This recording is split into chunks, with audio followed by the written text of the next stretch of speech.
So our last senior is Josiah Wu, and Josiah is involved in lacrosse, drumline, NHS, T groups, and he enjoys art, but not wanting to, in his own words, being a starving artist, he plans to major in business at an unaccredited university. Now, Josiah will be discussing the importance of sustainability and the key factors that lead to the formation of ethical, sustainable cities and communities. Please welcome Josiah Wu.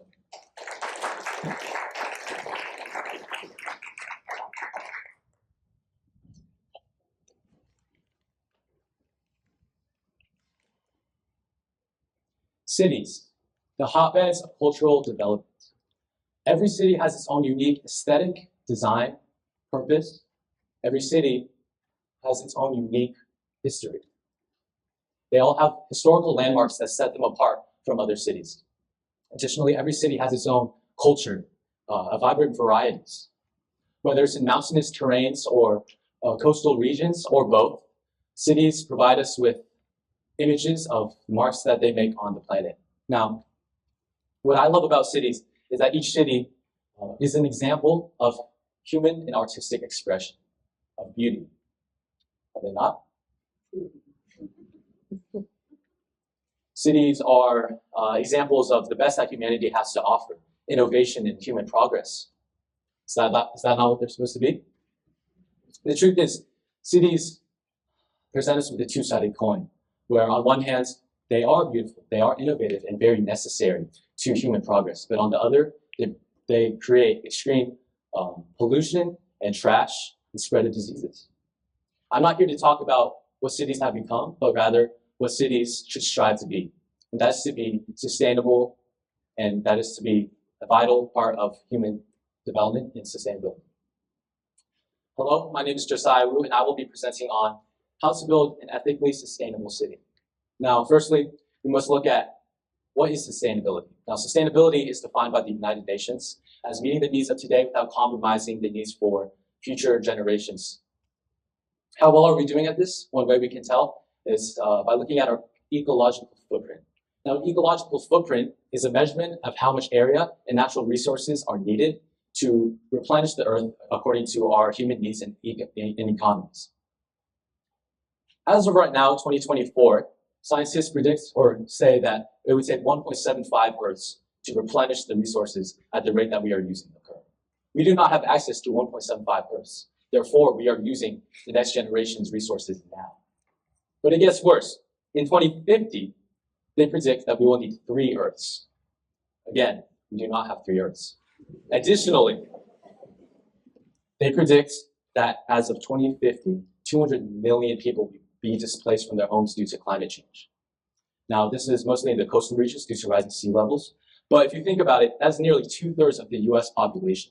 Imagine if 2/3 of everyone in the United States was forced to go to different areas of the world because of climate change. This is sooner than we know.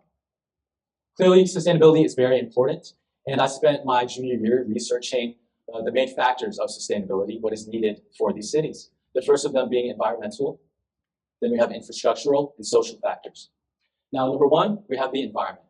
When people think of sustainability, they also think of preserving nature and trees, and that's pretty spot on from the get-go. So corporations, they tear down trees, they bulldoze them in order to make room for new cities or to collect raw materials for the production of new cities. And what that does is it replaces carbon-absorbing trees with more pollution and more cars that produce these CO2 emissions. Now, the biggest issue that I've already mentioned about this is like the carbon emissions that are released. They are harming the atmosphere, and it is trapping the UV rays of the sun, and it is raising the temperature of the climate. This calls for a need for new sources of energy that to be implemented into cities. For instance, we have wind turbines and solar panels that would provide us with new energy. Also, there is geothermal and hydroelectric.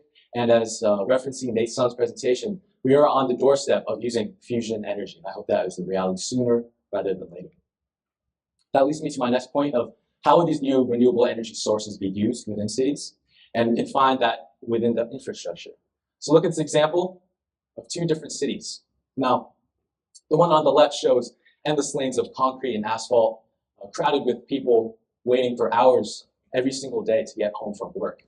And on the right, we have the Amsterdam from the Netherlands, where people are walking about and there's public transportation powered by renewable energy sources.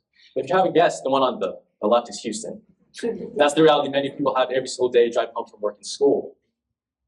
And the point I'm trying to make here is that we can transition from this sort of transportation every day to more renewable energy sources and the implementation of public transportation. Which leads me to my final of the three, society. At the heart of cities, if you take away the buildings, at the heart of the city is the people who live there. And now, the best of a society may look like this, where they live, full of greenery in the suburbs. And sometimes the best people can do looks like this here.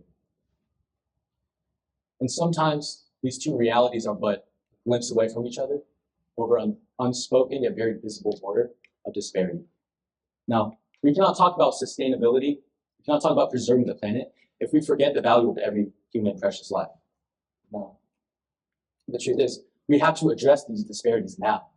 It is important that we not only preserve the planet, but preserve the value we have for each other.